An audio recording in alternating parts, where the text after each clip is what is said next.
While adding, subtracting, multiplying, and dividing may seem familiar, composition of functions is somewhat new, and it takes the output of one function and turns it into the input of another function.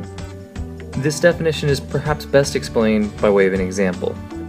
Suppose we have an outer function, which we'll call f of x, and set that equal to the square root of x. We'll make our inner function, g of x, equal to x minus 2. Then the composition of these two functions, the outer function with the inner function, is to put the inner function into the definition of the outer function. By substituting, we end up with the composition of these two functions is equal to the square root of x minus 2. Since the square root function has a restricted domain, the composite function will also have a restricted domain. So we need to do some calculations. We find that the domain is all real numbers greater than or equal to 2. Here's another example where we'll be working backwards. Our goal is to find the outer and the inner function.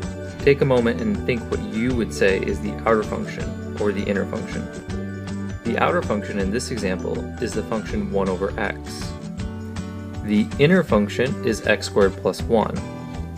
And the composite function, f composed with g, is 1 over x squared plus 1.